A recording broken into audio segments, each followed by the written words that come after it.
Personal आयुष्यात माझ्या काही भरपूर उलाढाली झाल्या ज्या व्हेरी अनएक्सपेक्टेड आणि अनफॉर्च्युनेट होत्या. बट स्पेशली सिंगल पॅरेंट तर हां, एकटीच आहे ना, जबाबदारी घेत नाही म्हणून असं होतं. हे जे डिवोर्स जे समाजाकडे आहे ना, संपलंय आयुष्य. आता ह्याच्यात पुढे आयुष्यात कधीच आपल्या काही एक आहे दिलंय म्हणून आपण जगणार आहोत. ह्याच्या पुढे आयुष्यात काही घडणार नाही आपल्या. म्हणजे माझा ह्या गोष्टीचा काय म्हणू भांडवल करून काम मागायला गेले असं कधीच नाही झालं. ते असं पटकन झालं की बाबा काढूनच टाकलं सिरियल मधनं आणि मग पुढे काय.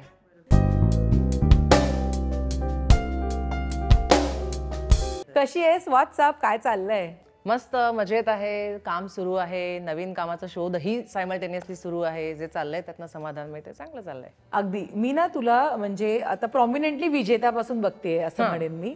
बिकॉज याआधी इतक्या भेट नाही झाल्या. विजेत्याच्या निमित्तानं पहिल्यांदा इंटरॅक्शन झाली. येस. पण ही फिटनेस जी काही आहे तुझी थ्रू आउट द जर्नी ही कमालीची आहे.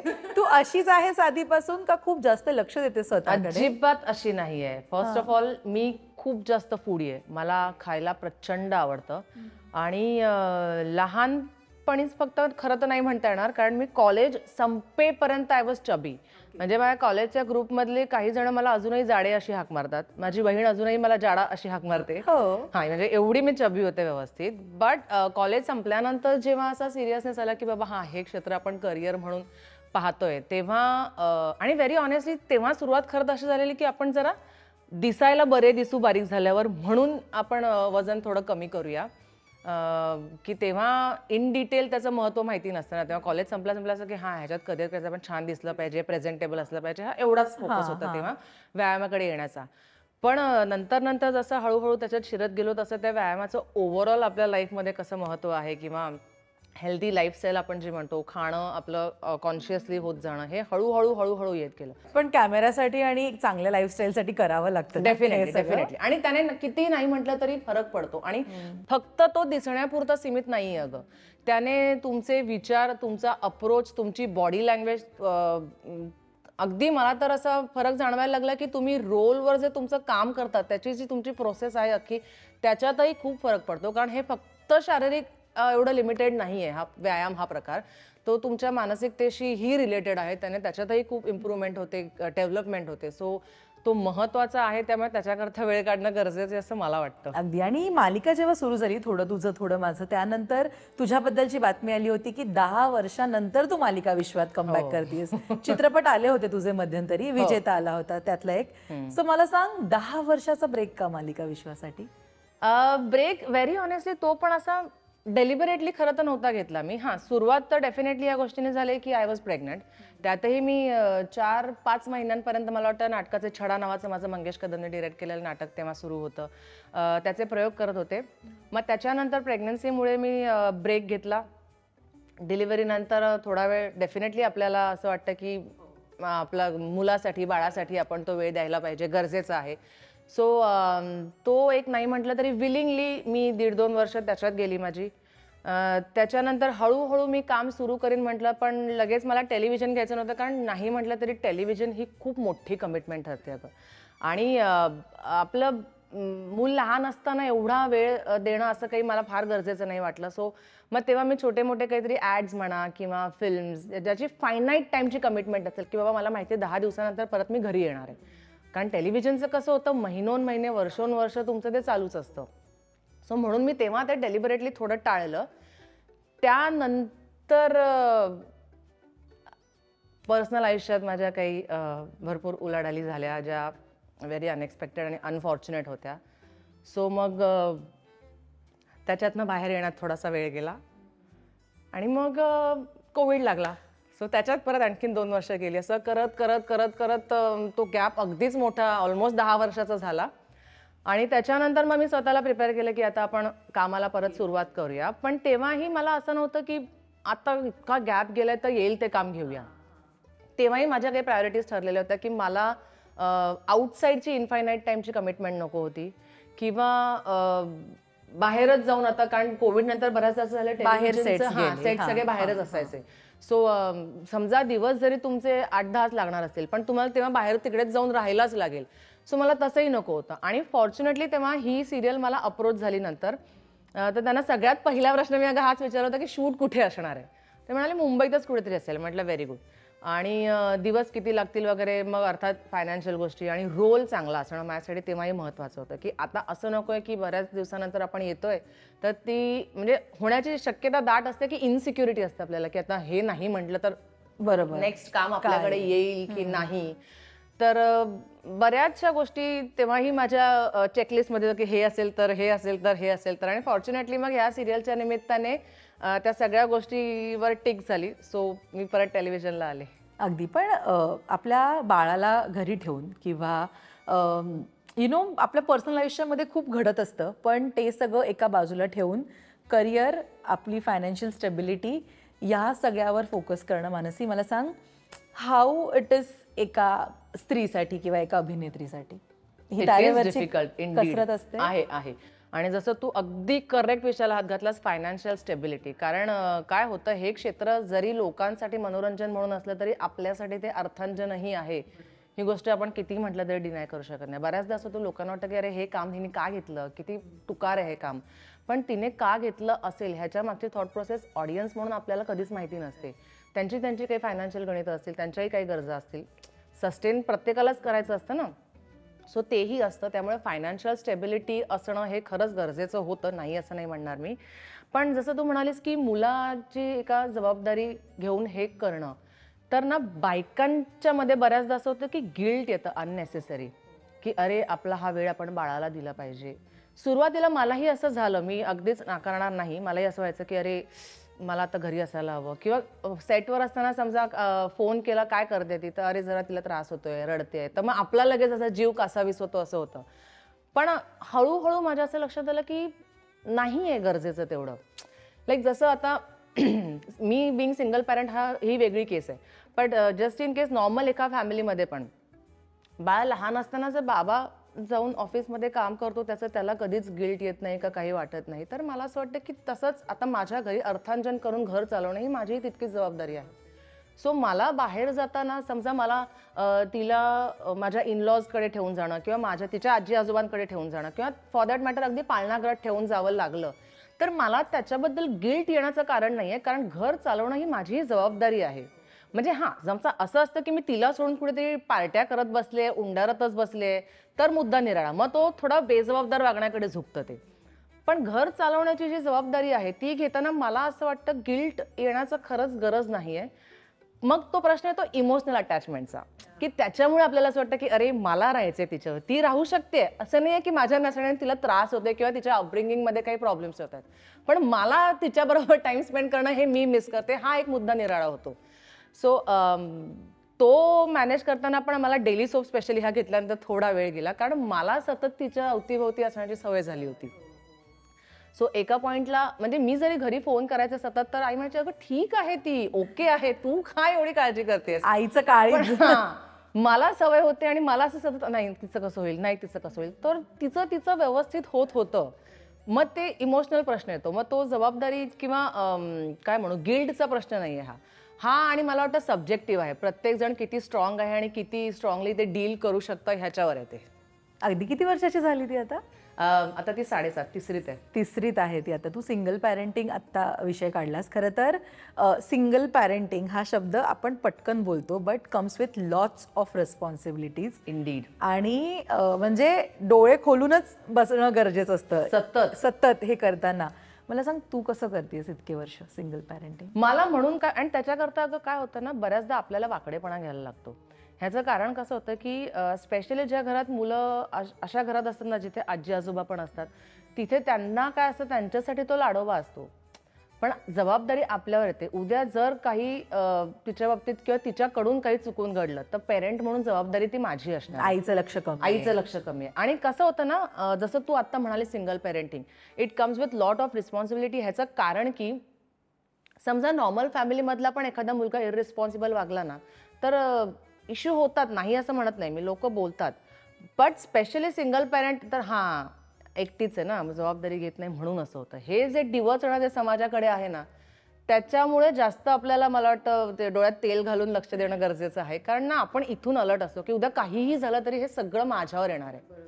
आणि तो मुद्दा जरी बाजूला ठेवला तरी ॲज अ पेरेंट मला असं वाटतं की माझी मुलगी ही व्यवस्थित असावी, उद्या समाजात वावरताना कोणी तिच्यावर बोट उचललं नाही पाहिजे. सो त्याच्यामुळे मी जास्त अलर्ट असते. आणि कसं होतं ना, बऱ्याचदा नॉर्मल फॅमिलीत कुठल्या गोष्टीवर शिस्त जेव्हा लावायचा मुद्दा येतो मुलांना, तेव्हा आपल्याला थोडं स्ट्रिक्ट व्हावंच लागतं. म्हणजे जरी मला असं कळतंय की मी तिला ओरडते आणि मला वाईट वाटतंय, पण मला थोडं स्ट्रिक्ट व्हायला लागतं की तिला आत्ता ओरडणं गरजेचं आहे, कारण तिला कॉन्सेप्च्युअली हे कळलं पाहिजे की हे चुकीचं आहे. समजा मी चुकीचं आहे असं म्हणून परत आजी आजोबा येऊन पाठीशी घालतायत, तर मग तिला असं वाटणार की दिस इज नॉर्मल, आई उगाच इश्यू करते, आई त्याचा बाऊ करते. त्यामुळे मग अशा वेळेला आपल्याला वाकडेपणा घेणं गरजेचं असतं. मग ते माझ्या आईच्याकडे पण माझं तेच होतं. असं नाही की फक्त इनलॉज कडेच होतं किंवा सासू सासऱ्यांकडेच होतं. कारण काय होतं, मला मग तेव्हा आईला अडवायला लागतं की तू तिला पाठीशी घालू नकोस, तिला कळू दे की हे चुकीचं आहे.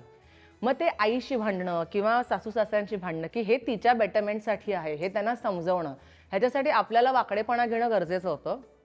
मग तो आता प्रत्येकाचा चॉईस आहे. मला मान्य आहे, मी माझ्या मुलीच्या भल्यासाठी कोणाशीही वाकडं घेऊ शकते. मला अजिबात त्याने काही फरक पडत नाही. मला कोणी किती, मला माझ्या ग्रुपमध्ये किती जण असं माझी मस्करी, हा तू जरा अतिच करतेस, हो ओके करते, मी अति करते, ठीक आहे. पण मग आता मी बघते ना की त्यांच्या मुलांच्या सवयी आणि माझ्या मुलीच्या सवयी ह्याच्यात खूप तफावत आहे. त्यांच्या इटिंग हॅबिट्स, माझ्या मुलीच्या इटिंग हॅबिट्स ह्याच्यात खूप तफावत आहे.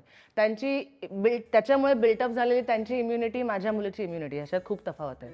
सो मला रिग्रेट नाही आहे. मग मला लोकांनी किती नावं ठेवू दे, तू अति करतेस, तू हेच आहेस, तू तेच आहेस, okay fine. As far as ते माझ्या मुलीच्या हेल्थशी आणि तिच्या फ्युचरशी कन्सर्न आहे, तर मला स्ट्रिक्ट राहणं चालतं.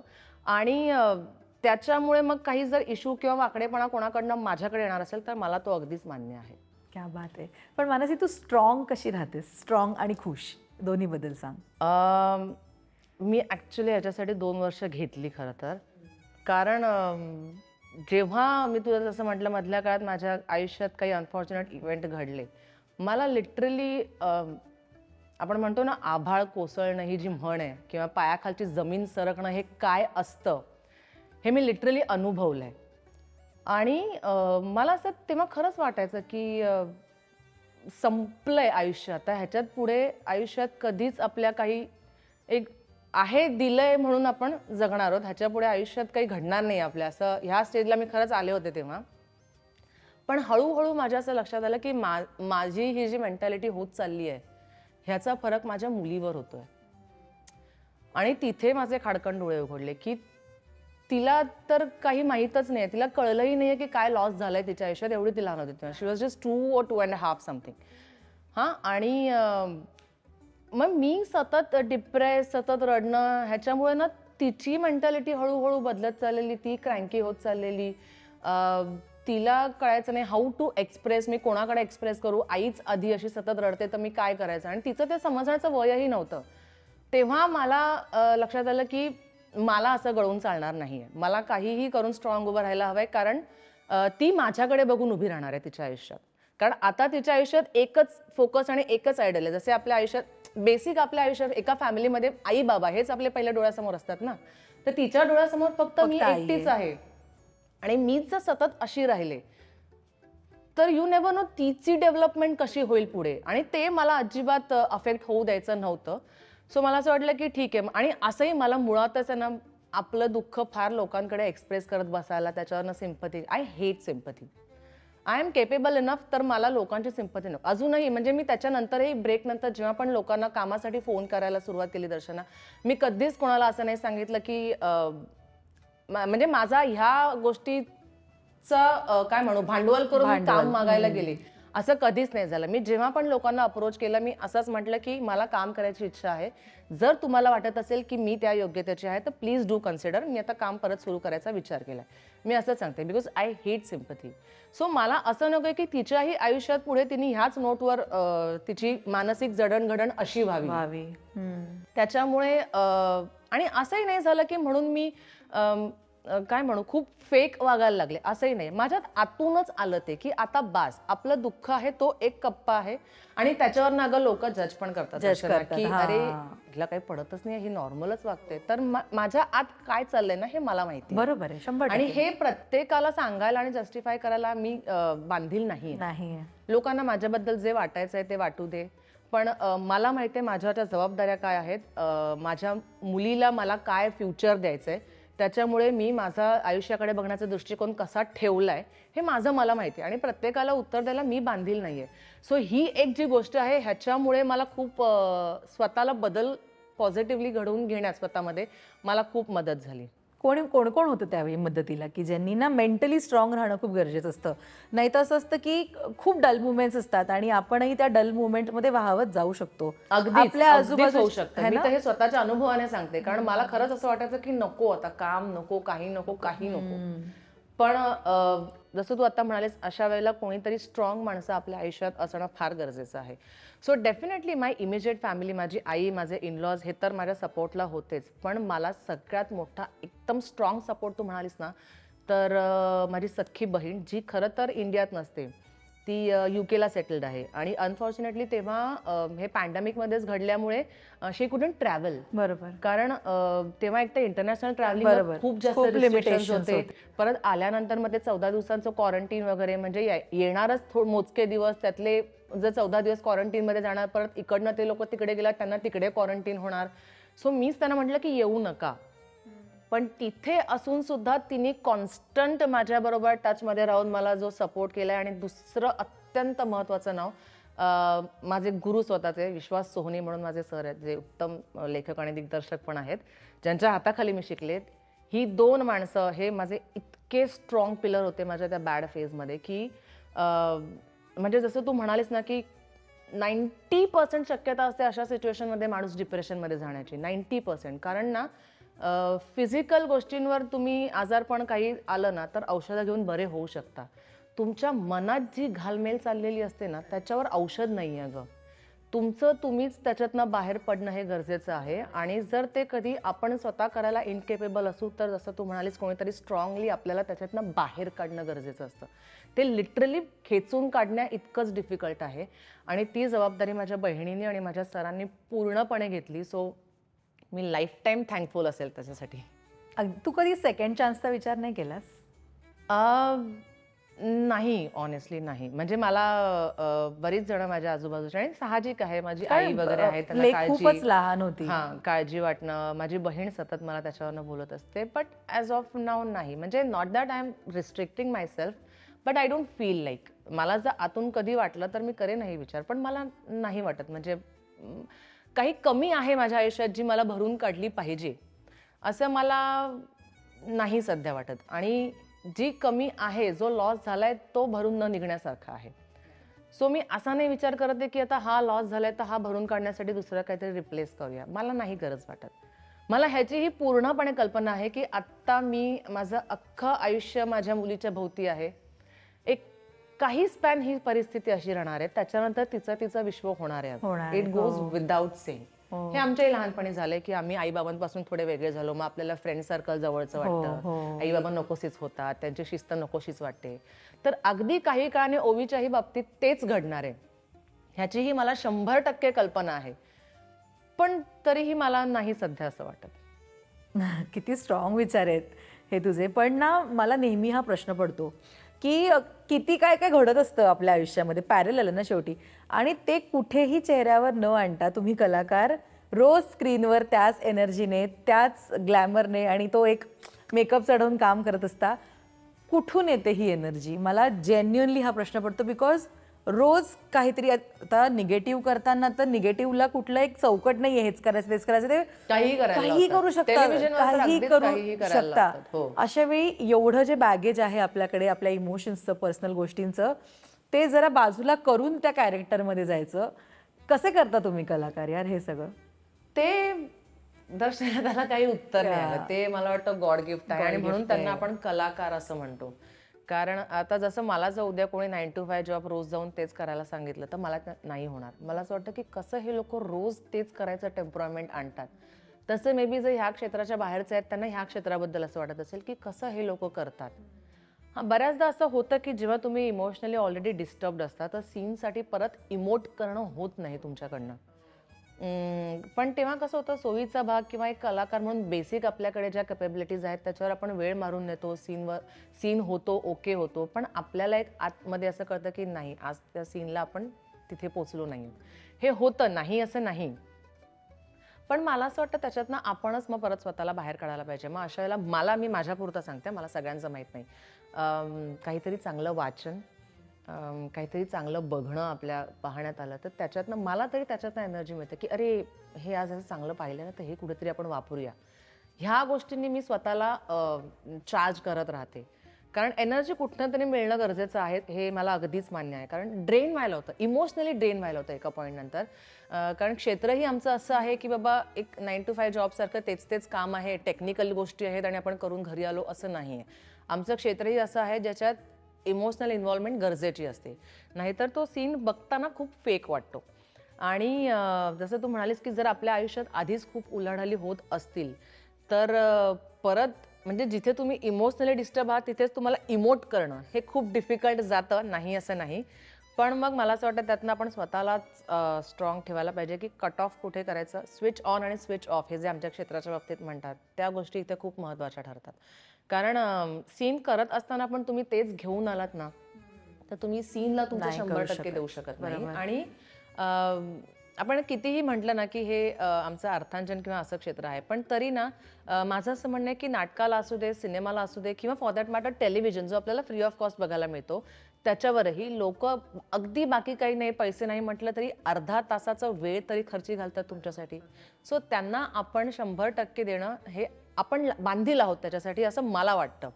त्यामुळे मग मी तिकडे येऊन हे काहीतरी काय म्हणू कारणं पुढे करणं की अरे नाही आज माझा मूडच नाही आहे, आज माझ्या घरी हेच झालं. जो प्रेक्षक जर नाटकात समजा तुमचं नाटकाचा प्रयोग बघायला आलाय 500 रुपयाचं तिकीट काढून आणि वेळ 3 तास खर्ची घालून, तर त्याला तुम्ही काही कारण देऊ नाही देऊ शकत. त्याच्यामुळे ना मग मला असं वाटतं तिथे ते स्विच ऑन आणि स्विच ऑफ करता येणं आणि आपल्याला कुठून पॉझिटिव्ह एनर्जी किंवा कुठून चार्ज होता येतं ह्या प्रत्येकाच्या वेगवेगळ्या गोष्टी आहेत. तर माझ्यापुरतं जसं मी म्हटलं की चांगल्या गोष्टी पाहणं, चांगल्या गोष्टी वाचणं, मी ह्याच्यातनं स्वतःला चार्ज करून घेते. तुझं आधीपासूनच ठरलं होतं की ऍक्टरच बनायचं? अजिबात नाही. अजिबातच नाही. शाळा संपेपर्यंत तर माझा ऍक्टिंगशी काही संबंधच नव्हता. शाळेत तर मी अभिनयाशी तर काहीच नाही. इनफॅक्ट मी तर फॉर दॅट मॅटर सांगितलं तर हसायला येईल, मी कॉलेजमध्ये पण नाट्य मंडळ ह्याकरता जॉईन केलेलं की कॉलेज बंक करता येईल. कारण आम्हाला असं कळलं होतं की अटेंडन्स लागते ना, नाट्य मंडळात असणाऱ्या मुलांचं नाव ब्लॅकलिस्टला येत नाही हे मला कळलं होतं. म्हणून मी फक्त तेवढ्या आणि तेवढ्या एकाच कारणासाठी नाट्य मंडळ जॉईन केलं होतं कॉलेजमध्ये. आणि त्यातही पहिल्या तर काही दिवस तर मी गेलेही नव्हते त्या रिहर्सल्सना वगैरे. नंतर मग पहिली 2 वर्ष तर मॉबमध्येच होते मी.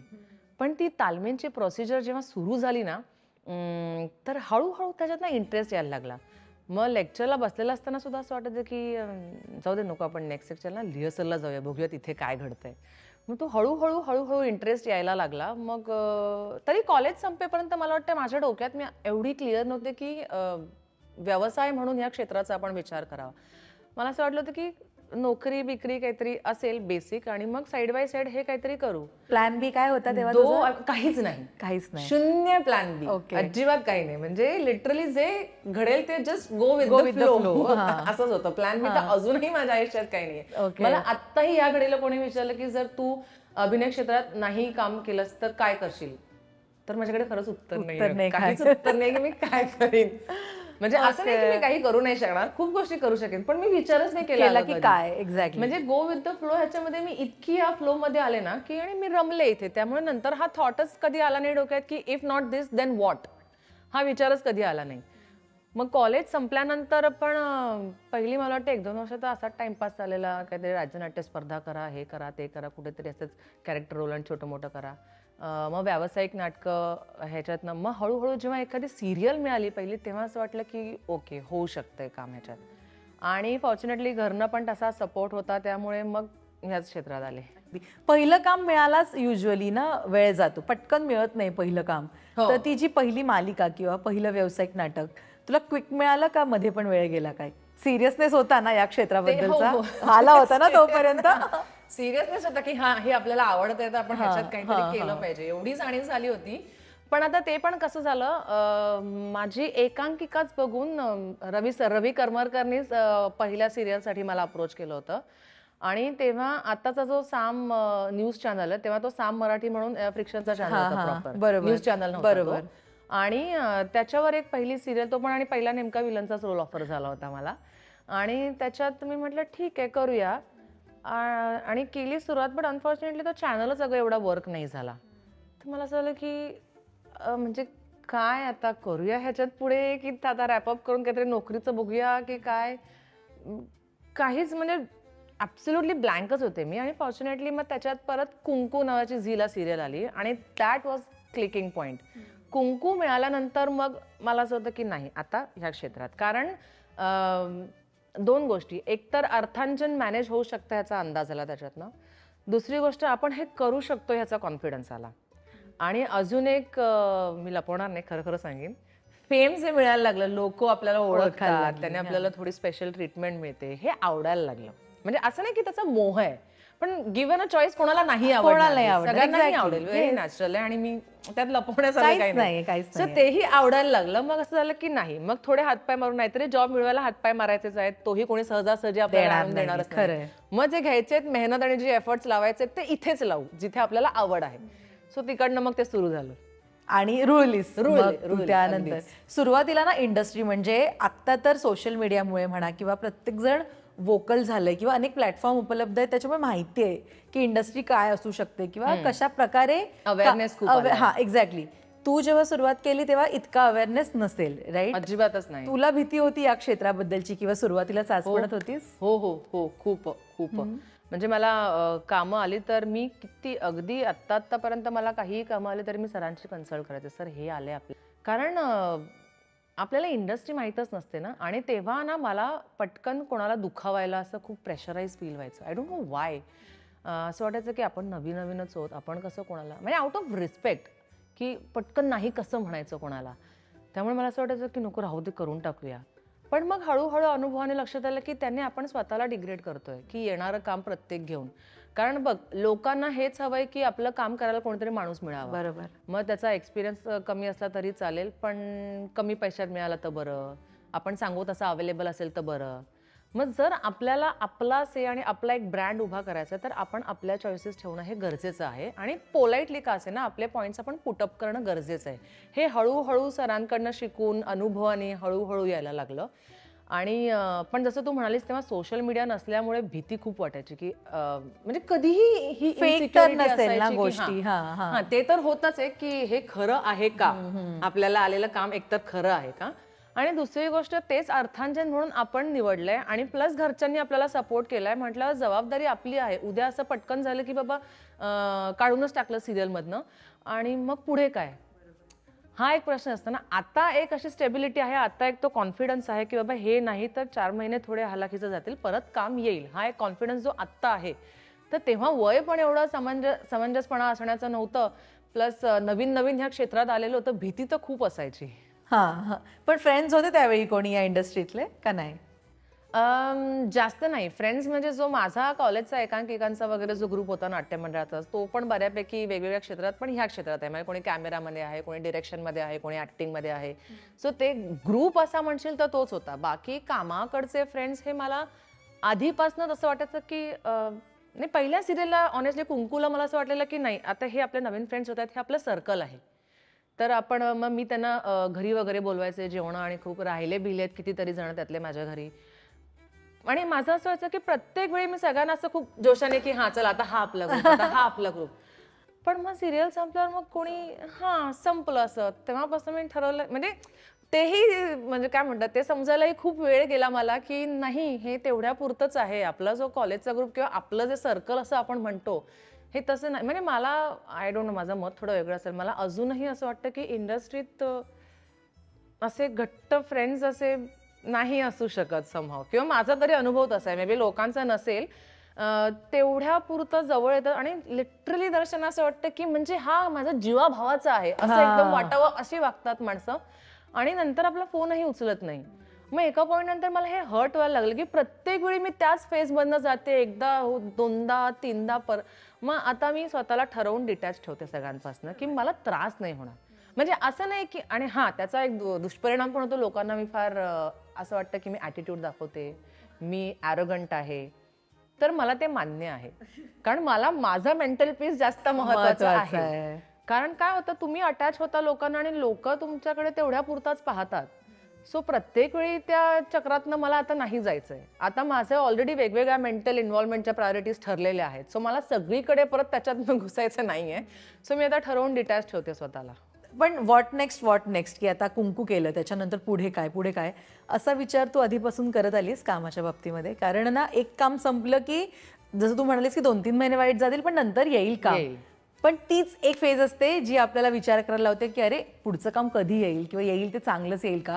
तू याबद्दल कधी विचार केलायस इतक्या वर्षात? पण माझं अगं उलटं झालं त्या बाबतीत. म्हणजे तू म्हणालीस की तू तेव्हा तुला कधी मनात यायचं का? तर मला असं झालं की तेव्हा उलट इतकं अवखळ वय होतं की तेव्हा हा विचारत नाही यायचा. चालली आहे ना सिरियल, ओके झालो सेटल आता आपण, हा विचार तेव्हा डोक्यात असायचा. वेरॅज आता जबाबदारी आल्यावर असं होतं की आत्ता ही सिरियल आहे तर आत्ता आपण सेव्हिंग असं करू की पुढे अजून 4-6 महिने काम नाही. हे विचार आत्ता येतात जेव्हा मॅच्युरिटी पण आली, जेव्हा जबाबदाऱ्या पण आहेत, जेव्हा अनुभव पण आहे. हे विचार आत्ता येतात. खरं तर तेव्हा आलेच नाहीत. कारण तेव्हा जे काही येईल इन्कम ते सेव्हिंगच असायचं ना. खर्च काय होते, आई बाबा तर पोसत होते ना, खर्च काय होते आपले. त्यामुळे तेव्हा एक अर्थांजन आपण रेग्युलर केलं पाहिजे त्यापेक्षा आपल्याला मज्जा येते, बस हेच होतं ना तेव्हा. सो तेव्हा हा थॉट माझ्या ऑनेस्टली कधीच डोक्यात नाही आला की व्हॉट नेक्स्ट. संपल्यावर मग उलट झालं असं व्हायचं की हा चला सिरियल संपली आता जरा महिनाभर चिल मारू आपण, असे असे वगैरे मॅम पार्ट्याच करतोय, फ्रेंड्सनाच भेटतोय, बाहेरच जातोय, हेच तेव्हा असायचं. पण आत्ता हे विचार येतात डोक्यात की व्हॉट नेक्स्ट. आणि हा मला वाटतं प्रत्येक म्हणजे कोणीही किती मोठा सुपरस्टार असेल तरी व्हॉट नेक्स्ट ही इन्सिक्युरिटी ह्या क्षेत्रात असतेच असते. Because it's very uncertain. खरंय. कुंकू या मालिकेचा उल्लेख केलास तू. खरं तर आजही त्या मालिकेची स्टारकास्ट म्हणा किंवा त्याची स्टोरी प्रेक्षकांच्या लक्षात आहे. मृण्मयी, सुनील दादा, तुम्ही बरेच सगळेजण. मला सांग ती मालिका तुझ्याकडे कशी आली नेमकी? कुंकू ऑडिशन केलंस? ती मालिका नाही, मी कुंकूसाठी ऑडिशन नव्हतं केलं. खरं तर मी अवघाची हा संसार सिरियल जेव्हा संपत आली होती तेव्हा त्याच्यात शेवटला एक कॅमिओ केला होता. आणि तेव्हा मंदार सर म्हणजे नाव त्यांचंच लागत होतं, पण मला वाटतं त्यांचा आणखीन एक काहीतरी प्रोजेक्ट तेव्हा सुरू होणार होतं का काय. त्यांचा जो असिस्टंट होता मंगेश कंठाळे तो पूर्णपणे असायचा तिकडे. आणि कुंकू जेव्हा सुरू झाली तेव्हा मंगेश तिथे इंडिपेंडेंट डिरेक्टर म्हणून गेला. सो त्याने तिकडे माझं नाव सजेस्ट केलं की अशी अशी एक ॲक्ट्रेस आहे तर आपण बघायचं का तिला. आणि मग मला संगीता मॅमचा फोन आला, म्हणजे संगीता सारंग ज्या निर्मात्या आहेत त्याच्या, त्यांचा फोन आला. मी म्हटलं हो, काय म्हणजे दुसरं काही नाहीच ना करणार, हो करू की. आणि अजिबात ऑडिशन नाही, काही नाही. लिटरली मला अजूनही आठवते, मी माझ्या एका कझनच्या घरी आम्ही टाइमपास करत होतो आणि मला संगीता मॅमचा फोन आला, असं असं आहे उद्यापासून का काहीतरी परवापासून दादा गोडकर म्हणून त्यांचे जे सगळं बघतात प्रोडक्शनचे, त्यांचा फोन येईल तुला आणि मग करू आपण.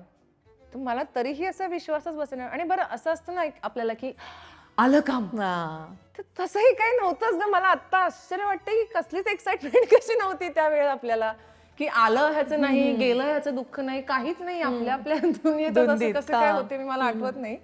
पण झाली अशी. म्हणजे कुंकूसाठी तर मला ऑडिशन नाही द्यायला लागलं. पण जसं तू म्हणालीस ती मालिका खूप महत्वाचा टप्पा आहे माझ्या ह्या क्षेत्रातल्या करिअरसाठी. कारण तिकडनं एक तर रेकग्निशन खूप मिळालं, काम कॅमेरासमोर नीट कसं करायचं. कारण जसं तू म्हणाली सुनील दादा, सुहासताई, शरद दादा, मोठी नावं होती. आणि त्यांच्यासमोर पहिला सीन करताना मला खरं तर थोडं दडपण आलं होतं. पण इतकी कमाल टीम होती ना, कमाल टीम. म्हणजे आम्ही स्क्रीनवर मालिका जितकी चांगली वाटली ना, आम्ही ऑफ स्क्रीन सगळ्यांनी तितकीच धमाल केली. आणि उत्तम टीम होती आमची. आणि कामातही सगळे चोख, खूप गोष्टी शिकायला मिळाल्या तिकडनं. त्यामुळे तो एक्सपिरियन्स तर इट वॉज वंडरफुल. अगदी. आणि आता खूप कॉम्पिटिशन सुद्धा आहे, छान दिसण्याचं कॉम्पिटिशन, सोशल मीडियावर ऍक्टिव्ह राहण्याचं कॉम्पिटिशन, सतत एअरपोर्ट लुक सुद्धा ऑलटुगेदर एक वेगळं प्रेशरच आहे सोशल मीडियावर. एअरपोर्ट लुक सुद्धा आजकाल बघितले जातात, त्याचं एक वेगळं प्रेशर. सो या सगळ्या कॉम्पिटिटिव्ह वर्ल्डचा, या सगळ्या प्रेशरचा कधी तू विचार करतेस किंवा प्रेशर घेतेस या सगळ्याचं? कधी घेतलेस? हे बघ, मी आताही खोटं नाही बोलणार, प्रेशर घेत नाही मी. पण असं नाही की या गोष्टी मला मॅटर करत नाही. ऑफकोर्स एक कुठेतरी असतं की नाही, मी जर उद्या कुठे नाटकाला गेले, ट्रॅव्हल करायला गेले, फॉर दॅट मॅटर कुठेतरी चांगल्या ठिकाणी एलिट रेस्टॉरंटमध्ये गेले, तर शक्यता आहे की मी कुठेतरी कॅप्चर होऊ शकेन.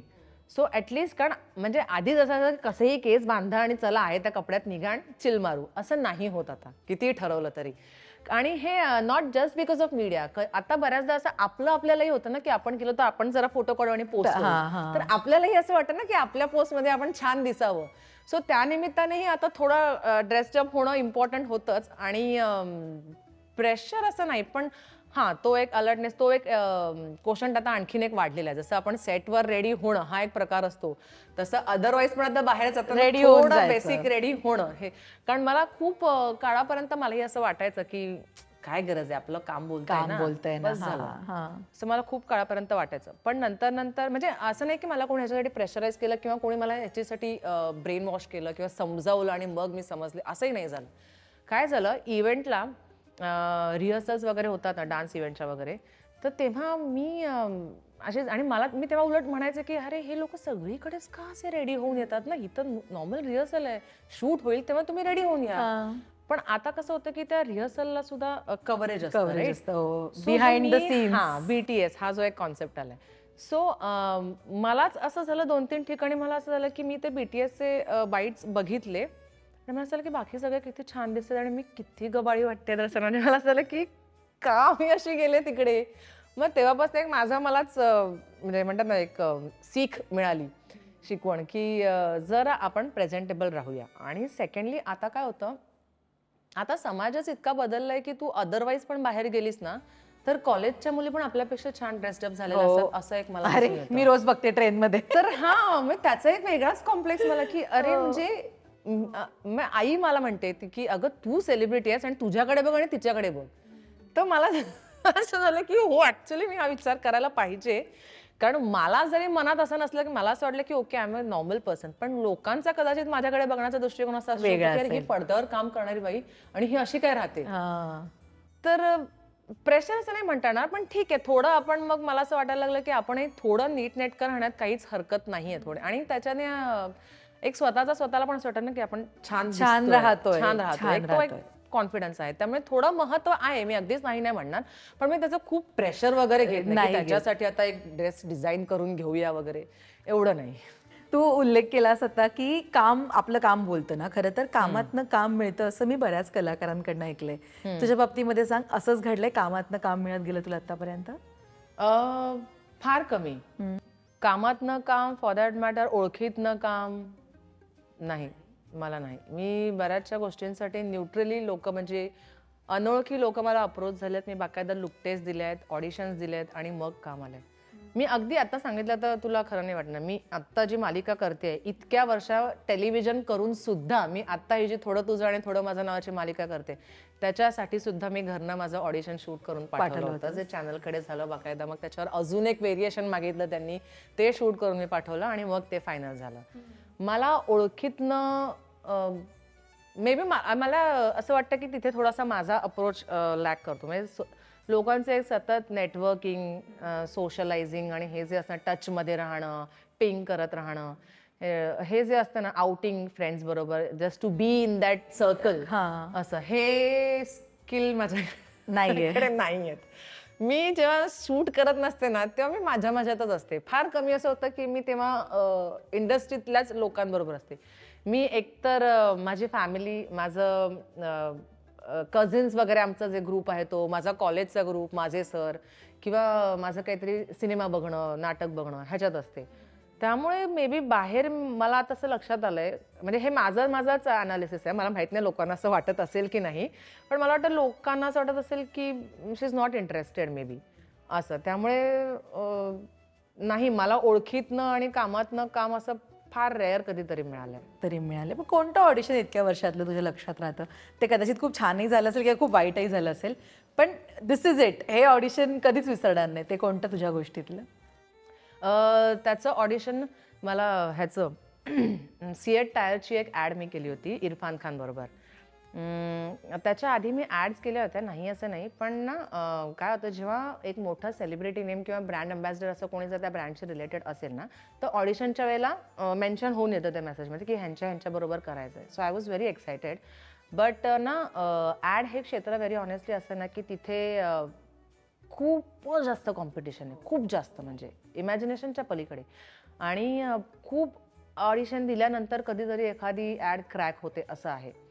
तर मी इरफान खान आहे ह्यानेच एक तर त्या ऑडिशनला, कारण नाही तर अदरवाईज सिएट टायरच्या ॲड काहीतरी ब्युटी प्रोडक्ट असेल तर आपण एक्साइटमेंटने तरी जाऊ की आपला फेस वगैरे छान दिसेल. टायरच्या ॲडसाठी कोणी काय एक्सायटेड असेल.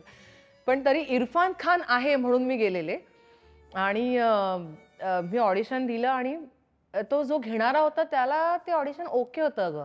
तरी मीच नाही एक और करते ना, नाही एक और करते ना, म्हणजे मला सुद्धा काही होऊन मला हे जाऊ नाही मिळालं द्यायचं पाहिजे. हातातनं. ही जी एक्साइटमेंट होती ना ती सतत माझ्या ऑडिशनमध्ये आणि माझ्या बॉडी लँग्वेजमध्ये दिसत होती. सो ते ऑडिशन झालं आणि त्याच्यानंतर 2-1 महिने काही फोनच नाही आला. तर मला असं वाटलं की झालं, गॉन, इट्स गॉन. आणि मग नंतर मला वाटतं त्यांच्याच डेट्स काहीतरी शफल होत होत्या त्यांच्या शूटमुळे आणि मग फायनली एकदा कॉल आला की आप शॉर्टलिस्ट हुए हो. तरी मी कंट्रोल केलं, कारण शॉर्टलिस्ट ही पण प्रोसिजर कशी असते की 3-4 शॉर्टलिस्ट होतात, मग त्यातनं एक फायनल होतं. तर मला असं झालं की ओके, एक स्टेप पुढे गेलोय आपण. आणि ते जे सिलेक्शनचा जो फोन आला दॅट वॉज अमेझिंग, कारण मला ह्याच्यातच आनंद होता की इरफान खान बरोबर आपण काम करणार आहोत. तर ते audition is very memorable. But कसा होता त्यांच्यासोबत काम करायचा experience? Amazing amazing. Darshana easy असते ना, म्हणजे पूर्वी आपण जर सिनेमा पाहिले दिलीप कुमार वगैरे यांच्या कामात एक ईज असते, एफर्ट्सच जाणवत नाही. असं वाटतं जे कॅरेक्टर बघतोय हा माणूस तेच आहे, तसा तो माणूस. इरफान खान बरोबर काम करणं वॉज वंडरफुल एक्सपिरियन्स. आणि म्हणजे ना एक स्विच ऑन स्विच ऑफ आपण म्हणतो ना की आर्टिस्टकडे असतं की अदरवाईज वागताना वेगळा असतो आणि कॅमेरावर वेगळा असतो. त्या माणसाचं तसं नाहीच जाणवलं मला अगं कधीच. म्हणजे इतका ईज आहे ना की कट म्हटल्यानंतर पण तो तसाच असतो जसा ॲक्शन म्हटल्यावर असतो. इतकं स्मूथ त्याचं ट्रान्झिशन असतं, इतकं शिकण्यासारखं आहे ना ते, की ती हार्डली 20 सेकंडची ती ॲड असेल, त्याचे टेक अख्खा भरून मला वाटतं काहीतरी 1 दिवसाचा शूट केलेला आम्ही. पण त्या माणसाच्या बरोबर असणं हा जो एक्सपिरियन्स होता वॉज अमेझिंग. म्हणजे इतक्या वर्षांचा त्याचा थिएटर आणि हे सगळं किंवा जे काम त्याने केल्याचा जो अनुभव आहे ना, तो कामात बोलतो. ईज म्हणजे मी काय सांगू, माझ्याकडे शब्द नाही आहेत ते एक्सप्रेस करायला की जे आपल्याला इमोट करायला म्हणा किंवा आता ओके थांब आता मला फोकस करू दे, हे जे काही आपलं एक काहीच नाही. म्हणजे त्याच्या बॉय बरोबर मस्ती करताना त्याचा जो मूड असतो, ॲक्शन म्हटल्यावर तितक्या स्मूथली तो त्या कॅरेक्टरमध्ये जातो ना की एका क्षणात. दर्शना अमेझिंग गोष्ट आहे ही शिकण्यासारखी. क्या बात आहे यार, खूप मस्त. तू आत्ता त्यांचा उल्लेख केला. खरं तर तू आत्तापर्यंत वेगवेगळ्या कलाकारांबरोबर वेगवेगळ्या मालिकांमध्ये चित्रपटाच्या निमित्तानं काम केलंय. त्यातले कित्येक कलाकार हे सिनियर आर्टिस्ट आहेत. हो. सो मला सांग, एक असतं ना की आपण नकळतपणे त्यांच्याकडनं काही ना काहीतरी शिकत असतो आणि त्याचा फायदा होतो. असे कोणते कोणते कलाकार आहेत या जर्नीमधले ज्यांच्याकडनं काही ना काहीतरी शिकायला मिळालं आणि त्याचा फायदा तू करून घेतलास? माझ्या पहिल्याच मालिकेतनं शरद पोंक्षे, शरद दादांचं कॅरेक्टर आमच्या सिरियलमध्ये निगेटिव्ह होतं आणि त्याच्या आधी पण त्यांचा ना ह्याच्यातला वादळवाटमधला देवराम खंडागे नावाचं त्यांचं कॅरेक्टर होतं. मला ते इतकं आवडायचं ना, म्हणजे ते कॅरेक्टर निगेटिव्ह होतं, लोकांना राग यायचा, मलाही कॅरेक्टर म्हणून रागच यायचा. पण म्हणजे त्यांचे सीन आले की बघायला मजा यायची. तर मला असं वाटायचं की हे काहीतरी ना हे शिकायला पाहिजे आपण, की आपले सीन आल्यावर लोकांना इंटरेस्ट आला पाहिजे. आणि बऱ्याचदा कसं होतं की कदाचित मे बी त्याचा को आर्टिस्टला, डिरेक्टरला कदाचित त्याचा त्रास होत असेल की हे किती इम्प्रोवाइज करतात, ते आहे तेवढं बोला ना, कट कधी म्हणू मी, शॉर्ट कट कधी करू, हे बोलतच राहतात. पण अर्थात त्याच्यानंतर टेक्निकल गोष्टी आपण एडिटमध्ये ते कंट्रोल करूच शकतो. पण त्यांनी ते कॅरेक्टर थोडं डेव्हलप होत जातं आणि बिल्ड होत जातं असं मला वाटतं. म्हणजे त्याच्यातनं मी हे शिकले की फक्त दिले त्याच्या पुढे जाऊन आपण आपल्याकडनं कॅरेक्टरला काहीतरी घालणं गरजेचं आहे. हे कारण तेव्हा पण आमच्या ह्याच्यात पण कुंकूमध्ये पण शरददादा जे सीन करायचे ना, बघायला पण मजा यायची आम्हाला. तर त्या गोष्टी आहेत. किंवा सुहासताईंकडनं, सुहास जोशींकडनं त्यांना मला ना आधी रडायच्या सीनचं खूप टेन्शन असायचं त्याच्या, ट्रिमेंडस. मला असं वाटायचं कसं डोळ्यातनं पाणी आपल्याला रडायला नाही येतं तर कसं काय आणायचं. ते जे इमोट असणं आहे ना, इमोट करता येणं, ते मी सुहासताईंकडनं शिकले. म्हणजे क्षणात त्या बाईच्या डोळ्यात असं टचकन पाणी येतं ना, टचकन. म्हणजे आणि तू जे म्हणशील ना कुठे कॅमेरा लावलाय, तुला कुठल्या डोळ्यातला अश्रू किती लाईटमध्ये चमकायला हवाय, किती गळायला हवाय, इतकं ॲक्युरेशन. म्हणजे प्रिसाईज किती असावं माणसाने, कमाल. तर मला असं वाटायचं की हे आलं पाहिजे आपल्याला. हे हसायचे किंवा नॉर्मल सीन कोणीही करू शकतं, इमोट करणं इज व्हेरी डिफिकल्ट. मग ते कॉमेडीसाठी पण असू दे किंवा सिरियससाठी पण असू दे. ह्या गोष्टींना छोट्या छोट्या, आणि हे कोणी आम्हाला असं हात धरून शिकवत नाही की बाबा तू असं कर मग तुला शिकायला होईल. हे आपलं आपण बघून शिकत गेलो तर त्याच्यातनंच आपण हळूहळू प्रगल्भ होत जातो. पण या इंडस्ट्रीमध्ये तुझं सगळ्यात जास्त स्ट्रगल कोणत्या गोष्टीसाठी झालंय? स्ट्रगल असा म्हणशील तर मे बी मला असं वाटतं काम मिळवण्यासाठीच असेल. कारण जसं मगाशी आपण म्हणालो की आहे ते काम संपल्यानंतर पुढे काय हा प्रश्न प्रत्येक वेळी असतो. किंवा कधी कधी कसं होतं की एका कामाची कमिटमेंट तुझी आहे, but at the same time तुला दुसरं एखादं काम समजा असं ऑफर झालं की ते ह्याच्यापेक्षा खरं तर तुला जास्त चांगला एक्सपोजर आणि पैसा देणार आहे. मग इथे एथिक्सचा प्रश्न येतो. हो बरोबर. की आपण ह्यांना नाही म्हणून त्यांना हो म्हणूया, हे जर आपण वागलो तर ते अनएथिकल होतं. तर ह्या गोष्टीशी डील करताना आपण नाही म्हटलं तरी थोडं आतमध्ये घालमेल होतं. तोही आपला आपला एक struggle कारण असतो एवढी की- छोटीशी इंडस्ट्री आहे ना यार. हो, म्हणजे आता समजा मी काही घेतलं एक काम आणि उद्या मला यशराजचीच फिल्म आली तर मला साहजिकच आहे असं वाटणं की मी ती घ्यावी. मग तशा वेळेला आपण काय गोष्टींना कसा प्रेफरन्स द्यायला पाहिजे हे जे शिकणं आहे ते माझ्या सरांकडनं मी फार शिकले. त्यांनी काय म्हणू, एक अभिनयाच्या व्यतिरिक्त माझ्यावर फार संस्कार केलेत त्यांनी. म्हणजे माझी जी काही पर्सनॅलिटी आता आहे त्याच्यातला चांगला भाग जितका आहे तो अख्खा विश्वास सोनिया गृहस्थामुळे आहे. वाईट आहेत ते माझ्यातलेच आहेत, त्याच्याबद्दल काही मी त्यांना ब्लेम नाही करणार. I love this honesty. तू सुरुवातीपासून एकदम ऑनेस्ट उत्तर देते सगळ्याची स्वतःबद्दलची. हो, परफेक्शनिस्ट नाहीच आहे. जसं मला लोकांच्या गोष्टी खटकतात, लोकांनाही माझ्यातल्या गोष्टी खटकतच असणार आहेत. तो जे वाईट आहे ते माझ्यात इनबॉर्न आहेत, पण चांगल्या गोष्टी ज्या आहेत त्या त्यांच्याकडनं. सो ते मला सतत सांगतात की हे बघ, माणूस आहे ना रिकाम्या वेळात फावल्या वेळात काय करतो ना ह्याच्यावरनं त्याची पर्सनॅलिटी ठरते. जेव्हा माणूस बिझी असतो ना तेव्हा तो काम करणार, सगळ्यांची चांगलं वागणार, सगळं असणार. बरं तो काम करतोय म्हणजे तो लाईमलाईटमध्ये आहे तर लोक त्याच्या अवतीभोवती असणार. जेव्हा तुझ्याबरोबर कोणी नसतं आणि तुला करण्यासारखं काही नसतं तेव्हा तू काय करतेस बाय चॉईस, तिथे तुझी खरी पर्सनॅलिटी ठरते. हे ते मला नेहमी म्हणतात आणि ते माझ्या इतकं फिट बसलंय ना इथे. मला ते खूप म्हणजे सपोर्ट करतात माझ्या रिकाम्या वेळेत. तो रिकामा वेळ जो घालवणं असतं ना ते जास्त मला वाटतं कोणाच्या आयुष्यातला तो सगळ्यात मोठा स्ट्रगल असेल. तो किल करणं की येईल काम, ह्या आशेवर आपण आत्ताचा वेळ पेशंटली आणि नीट डोकं थाऱ्यावर ठेवून काढणं हा खूप डिफिकल्ट टास्क आहे. रिजेक्शन फेस केलंस पण कधी? हो, रिजेक्शन फेस केलं ना. माझी ॲड्समध्ये केले मी. फिल्मसाठी तरी नाही एवढं, पण ॲड्समध्ये तर खूप रिजेक्शन. म्हणजे असं झालं की आता शॉर्टलिस्ट झालं किंवा फायनलही झालंय आणि त्याच्यानंतर फोन आले की अरे नाही होते. तर खूप वाईट. चांगल्या ब्रँडच्या ॲड्स होत्या ग त्या. तर वाईट तर वाटतं डेफिनेटली, बट अगेन तेच आहे की हाऊ यू टेक इट. विचार करतेस पण तू रिजेक्शनचा की आपण का रिजेक्ट झालो असू? मी टेक्निकली विचार करायला जाते, मी ठरवून त्याच्यात इमोशनली इन्व्हॉल्व्ह व्हायला जात नाही. होतं म्हणजे वाईट तर वाटतंच आपल्याला, पण मग मी असा विचार करते की काय बऱ्याचदा असं होतं की मला म्हणजे आता तरी ठीक आहे घरनं सेल्फ टेस्ट पाठवणं हा कॉन्सेप्ट आलाय. पूर्वी आम्ही स्टुडिओला जाऊन तिथे ऑडिशन्स देत असतो ॲडच्या. तेव्हा काय होतं, त्यामुळे बाकी सगळे इथे बसलेले असतात आणि तुम्ही जाऊन समोर ऑडिशन देऊन येतात. त्यामुळे आपल्याला बघायला मिळायचं की कोण काय करतंय, कोण कसं करतंय. तर मी खूपदा असं बघितलं अगं की मला ज्यांचे ऑडिशन्स अगदीच सुमार वाटले, म्हणजे की हे काय आहे, आणि ती मॉडेल मला त्या ॲडच्या मध्ये दिसली नंतर टेलिव्हिजनवर. तर मला असं झालं की हिचं ऑडिशन मी पाहिलं होतं, मग हिने असं काय केलं जे अपील झालं आणि तिने क्रॅक केलं ते. सो मी तशा पद्धतीने विचार करते की जर मी रिजेक्ट झाले असेल तर काय गोष्टी लॅक झाल्या असतील माझ्याकडनं. कारण मला व्हेरी ऑनेस्टली ना मला निगेटिव्हिटीत अडकून राहायला आवडत नाही. ऑलरेडी आपल्या आजूबाजूला एवढ्या निगेटिव्ह गोष्टी घडतात ना, मग अजून कायच झालं असेल आणि हेच, आणि मला त्याच्यात नाही आवडत पडून. खूप चांगला अप्रोच आहे हा, कारण निगेटिव्ह थॉट्स पहिले डोकं वर काढतात है ना. डेफिनेटली पहिले नॅचरली तेच वर डोकं काढतात. सो त्यांना दाबून ठेवणं हे, आणि ह्याला खूप म्हणजे it takes hell lot of efforts त्यांना दाबून ठेवायला. कारण नाहीतर ते इतके पॉपअप होत राहतात ना की नाही मग हेच झालं असेल तेच झालं असेल. माझं इनफॅक्ट सेटवर पण जर कोणाबद्दल काय असं मला वाटलं तर मी आय प्रेफर जाऊन बोलून सॉर्ट आउट करणं रादर दॅन ते मग ग्रजेस मनात ठेवणं. आणि त्याचा त्रासच होतो आणि उगाचच.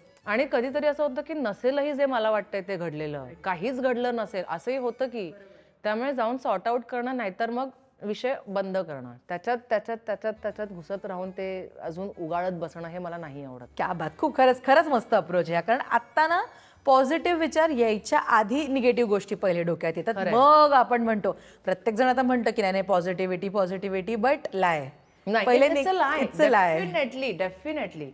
हा, आणि खूप स्वाभाविक अप्रोच आहे की म्हणतो आपण मराठीत म्हण आहे त्याच्यात चांगले, मन चिंती ते वैरी न चिंती. बरोबर. कधीही रात्री अपरात्री फोन आले पहिले आपल्याला धडधडत होतं काय झालं असेल. एक्झॅक्टली. कारण निगेटिव्ह थॉट येणं हे खूप स्वाभाविक आहे. कारण एक भीती असते ना आपल्यात की चुकीचं काही घडलं तर काय. तर आता ना थोडं मला असं वाटतं, मे बी त्याला माझ्या आयुष्यात घडलेले इन्सिडेंट्स पण त्याला कारणीभूत असतील, की मला असं झालं की ॲट द मोस्ट वर्स्ट आलं तर काय, फेस तर करायचंच आहे. आपण घाबरून किंवा ते अवॉइड करून ते जाणार तर नाहीच आहे आपल्या आयुष्यातनं, त्याला सामोरं जावंच लागणार आहे. तर जितक्या लवकर तुम्ही ते ॲक्सेप्ट कराल, तुमचं त्याच्याकडे बघण्याचा अप्रोच तितकाच बेटर होत जाईल. डिनायल मोडमध्ये ना आपण फेअरली फेस नाही करत त्याला. जेव्हा तुम्ही डिनायल मोडमध्ये असता की नाही, मला खरंच खूप वाटायचं जेव्हा माझ्याही आयुष्यात घडलं की का नाही, हे नाहीच घडलंय अजूनही, नाही नाही हे चुकीचं आहे, हे का. जितकं तुम्ही ह्या फेजमध्ये राहाल ना तितकं तुम्हाला त्रास जास्त होतो आणि त्यातनं बाहेर पडायलाही तुम्हाला त्रास जास्त होतो. सो जितकं तुम्ही ॲक्सेप्ट कराल की okay fine, I need to accept, आता हे घडलंय माझ्या आयुष्यात, मी काही नाही करू शकत, त्याला फेस करणं is the only option you have. मग त्याच्यातनं मार्ग निघतात. मग एका पॉईंटला असं होतं की डोकं काहीतरी विचार करायला लागतं की हां आता घडलंय ना, मग आता काय, ह्या पुढच्या स्टेजकडे तुम्ही पोचता तरी, आणि मग त्यातनं मार्ग निघतात तरी. आता सगळेच म्हणतात ना की प्रायोरिटाईज युअर सेल्फ, की तुम्ही स्वतःलाच प्रायोरिटी ठेवा प्रत्येक गोष्टीवर. मला सांग, हे जो काही विचार आहे हा की स्वतःला प्रायोरिटाईज करूया, हे तू कधीपासून सुरू केलंस की मी प्रायोरिटी आहे माझी? करतेस ना हा विचार? हो, मी करते, पण ऑनेस्टली मला ते अजून पूर्णपणे नाही जमलंय. मी करेनच मान्य. मला अजूनही विचार करताना असं होतं की मला पहिला विचार माझ्या म्हणजे हे क्वाईट ऑब्व्हियस असेल, मला वाटतं सगळ्यांचं होत असेल. मला पहिला विचार अजूनही माझ्या मुलीचा येतो की मी असं वागले तर त्याचा तिच्यावर काय परिणाम होईल. मग भले त्याच्यात काही चुकीचं नसलं तरी कदाचित तिला वाटू शकतं, हा विचार अजूनही माझ्या मनात येतो आणि मी तो प्रत्येक वेळी नाही खोडून काढत. म्हणजे स्वतःला प्रायोरिटाईज करणं ह्याचा कुठेतरी ती फार थिन लाईन आहे अगं. कधीतरी त्याचा उपयोग आपण स्वैराचाराकडे पण करू शकतो, असं आहे. त्यामुळे मी करते, नाही असं नाही, पण त्याचा मी इथे, जसं मी तुला म्हटलं की प्रायोरिटाईज म्हणजे आता लोक काय म्हणतील, बरोबर, लोकांमध्ये आपण इमोशनली मेंटली किती इन्व्हॉल्व्ह व्हायचं, ह्या गोष्टीत मी डेफिनेटली 100% स्वतःला प्रायोरिटाईज करते आता. की मला जर त्रास होणार असेल तर नो, लाईक बिग नो. म्हणजे मग समोरच्याला काही वाटलं तरी आय डोंट केअर असं. बट अदरवाईज म्हणशील तर अजूनही माझ्या डोक्यात प्रायोरिटी ओवीच असते. अगदी. ओवी काम बघते तुझं, काय म्हणते ती? कारण ज्या प्रकारे, अरे बापरे, तुझा पहिला प्रोमो आउट झाला होता ना, बापरे कसलीच विलन आहे ही. हो, म्हणजे हे मी आता उगाच काहीतरी चबी कॅमेरा समोर बोलायला पाहिजे म्हणून नाही म्हणते, व्हेरी ऑनेस्टली. आणि मला ह्याचा आनंद अशा करता होतो की तिला कळतंय की what is right and what is wrong. मी त्या दृष्टीने बघते ह्या गोष्टीकडे. तिला डेफिनेटली आता माझं निगेटिव्ह कॅरेक्टर आहे, मी लोकांना वाटेल तशी वागवते, मी सिरियलमध्ये माझ्या सासू सासऱ्यांशी ॲरोगंटली बोलते, मी पायावर ठेवून सासूला पाया पडायला लावते. ह्या चुकीच्याच गोष्टी आहेत ना, एथिकली या रॉंगच आहेत. तर आणि त्या तिला नाही आवडत. म्हणजे तिला आता हे सगळं कळलंय की हे खोटं आहे, आई अशी नाही आहे, हे एक फेक हे आहे, फ्रिक्शन आहे, दिस इज नॉट रिअल, हे सगळं तिला कळलंय. पण तरी ती मस्करीत का असे ना, मला ती घरी आला कधी कधी फोनवर, आई आज मी तुझ्याशी बोलणार नाहीये, आज तू हे केलंस. तर हा गमतीचा भाग आहे, हा मुद्दा निराळा. पण मला त्यातनं चांगली गोष्ट अशी वाटते की ऍटलिस्ट हे रॉंग आहे हे तिला कळतंय. So conceptually she is clear की what is right and what is wrong. माझ्यासाठी ते महत्वाचं आहे. म्हणजे लोक येऊन जे ब्लाइंडली इनफॅक्ट रिॲक्शन देतात ना, काय हो तुम्ही असं वागता आणि असं तसं, तर मला असं वाटतं की आता हे फेक आहे, आता तरी तुम्हाला हे नॉट रिअल. सगळं इनोसन्स आणि डमनेस ह्याच्यात थोडा तरी डिफरन्स आहे की नाही. हे पूर्वी, आता तरी लोकांना हे कळतं, लोक आता मस्करीत हे म्हणतात, पण पूर्वी लोक अशी भेटायचे की ज्यांना जेन्युअनली रागराग करून बोलायचं विलन्सशी. तर मला असं व्हायचं की हे नाही आहे रिअल, तुम्हालाही माहिती आहे ना ही सिरियल आहे, मी थोडी खरंच आयुष्यात अशी असणार आहे नाही. पण राग येतो हीच कामाची पोचपावती आहे ना. हो, तेही आहेच. म्हणजे पण तो लोकांना व्यक्त कसा करायचा. ते कळत नाही अगं बऱ्याचदा. राग येतो ही डेफिनेटली पोचपावती आहे. आणि जसं आपण मेन विषय जो तू प्रश्न विचारलास, ओवीला काम जे चांगलं आहे ते आवडतंही. जे इमोशनल माझं काम असतं, आता मध्ये मी एक मदर्स डे साठी एक डोम्स पेन्सिलची ऍड केलेली आणि तो अख्खी ती स्टोरी लाईन होती लहान बाळापासून ते मोठं होईपर्यंत आणि क्वाईट इमोशनल असा टच होता त्याला. तर ते बघितल्यानंतर not that she cried and all, but ती थोडीशी शांत झाली. म्हणजे तिला कळलं नाही की how to react, but that was a reaction. तर मला ह्याच्यातनं ही गोष्ट अशी कळते की ॲटलिस्ट जे इमोशन्स आहेत ना ते तिला कळतात. जे ती बघते त्याच्यातनं तिला इमोशन्स कळतात. व्हॉट इज काय गोष्ट काय आहे हे तिला कळतं. जरी ते तिला अजून नीट मांडता येत नसेल तरी तिला कळतं. ह्याच्यात मला आनंद आहे. सो ती काम माझं बघते, ती मला क्रिटिसाइज पण करते, ती माझं कौतुकही करते, आहे बघते पण ती. वा, पण असं कोणतं काम आहे मानसी जे अजूनपर्यंत आलं नाहीये आणि करायची इच्छा आहे? एखादी अशी भूमिका असते ना, विलन तर तू करतेस ऑब्व्हियसली, पण ती एक भूमिका असते की एक प्रत्येक कलाकाराला एकदा तरी करायची असते आयुष्यात. तुझ्या बाबतीत ती भूमिका कुठली आहे जी करायचीच आहे? मला असे खूप रोल आहेत. मी थोडं बोलू का, लोकांना कदाचित हे खूप असं हे वाटेल, पण मला मे बी कदाचित हे सगळ्याच ॲक्टर्स ॲक्ट्रेसेसना वाटत असेल. मला असं वाटतं की माझ्यात जेवढी कपॅसिटी आहे तेवढी अजून युटिलाइज नाही झाली आहे ॲज अन ॲक्ट्रेस. आणि जी युटिलाइज झाली आहे बऱ्यापैकी जिथे ज्या फ्रंटवर त्याचा काय म्हणू, त्याचा प्रकार असा आहे की ते जास्त लोकांपर्यंत पोहोचलं नाही. मी जे माझ्या सरांच्या हाताखाली प्रायोगिक नाटकं केली आहेत त्याच्यात मी उत्तम रोल केले आहेत. त्याच्यात मला स्वतःला खूप एक्सप्लोअर करायला मिळालं आहे. त्याच्यात मी अभिनेत्री म्हणून स्वतःला खूप डेव्हलप होताना पाहिलं आहे. पण ते प्रायोगिक असल्यामुळे फार लोक बघायला येत नाहीत. तर ते एक खंत माझी वेगळीच आहे. पण असो, सदमा पिक्चरमधला जो श्रीदेवीचा रोल आहे तो मला करायला फार आवडेल. किंवा साऊंड ऑफ म्युझिक जो पिक्चर आहे त्याच्यामधला जो रोल आहे तो मला करायला आवडेल. फॉर दॅट मॅटर मला अगदी आत्ताचं म्हटलं तर मला जब वी मेट मधली जी गीत आहे, like very lively in first half आणि very contrast in the second half. आणि ऍक्च्युअल असं आयुष्य लोकांचं असू शकतं. हे इतका कॉन्ट्रास्ट असून सुद्धा ते कॅरेक्टर फार रिलेटेबल आहे. म्हणजे मला तरी बघताना कधीच ती गीत फेक नाही वाटली. इतकी धमाल आणि फुल ऑफ लाईफ. हा, फुल ऑफ लाईफ लोक आहेत आपल्या आजूबाजूला. कुठेच ती फेक नाही वाटत. आणि जसं आपण म्हणतो ना की आयुष्य आपल्याला अद्दल घडवल्यानंतर आपल्यात जो बदल होतो तो इतका रिअल आहे त्याच्यात. मला तेही करायला आवडेल. फॉर दॅट मॅटर मला आत्ताचं अगदी बघायला म्हटलं, मला पिकू मधला हिचा दीपिकाचा रोल खूप आवडतो. सिम्पल आहे, व्हेरी सिम्पल, व्हेरी, पण तो इतका एलिगंट आणि खूप छान आहे. मला तो करायला आवडेल. असं काही नाही आहे की खूप आपण इमोशनल काहीतरी केलं म्हणजेच आपण काहीतरी चांगलं काम केलं किंवा धमाल विनोदी काम केलं म्हणजेच आपण काहीतरी चांगलं काम केलं. खूप साधे असे रोल आहेत जेही मला स्वतःला एक्सप्लोअर करायला खूप आवडेल. क्या बात आहे. आणि हे सगळे रोल्स तुला एक एक करून मिळू देत. पण थँक्यू सो मच. खरं तर तू वेळ दिलास आज आणि इतक्या छान गप्पा मारल्या. खूप दिवसापासून माझं होतं की हा पॉडकास्ट करूया आणि ते फायनली जमून आलं. Yes, once again thank you so much आणि खूप शुभेच्छा तुला. Thank you so. आणि आजच्या एपिसोडमध्ये ना तुझा जो काही स्ट्रॉंगनेस आहे किंवा जो पॉझिटिव्ह अप्रोच आहे तो मला खूप आवडेल स्वतः. Thank you so much. All the very best. Thank you. मला आणखीन एनर्जी मिळेल ह्याच्यात ना की ऍटलीस्ट मी माझ्या स्वतःसाठी जे एफर्ट्स घेते ते कुठेतरी रजिस्टर होतात.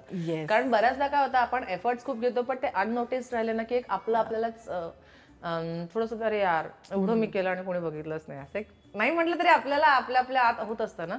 सो ते कुठेतरी नोटीस झाले ना तर जरा बरं वाटतं. येस, आणि खूप शुभेच्छा करते तुला सगळ्या भूमिकांसाठी पुढच्या Thank you. ज्या तुझ्या येणाऱ्या आहेत आणि येत असतील तुझ्याकडे त्यासाठी. Yes, thank you so much. आणि मलाही इनफॅक्ट राजशीला मी फॉलोही करते. राजशी बरोबर काहीतरी एकदा कधीतरी असोसिएट व्हावं अशी माझी खूप दिवसापासून इच्छा होती आणि ती आता ह्या निमित्ताने पूर्ण झाली. So thank you so much. किती वाजता. थँक्यू.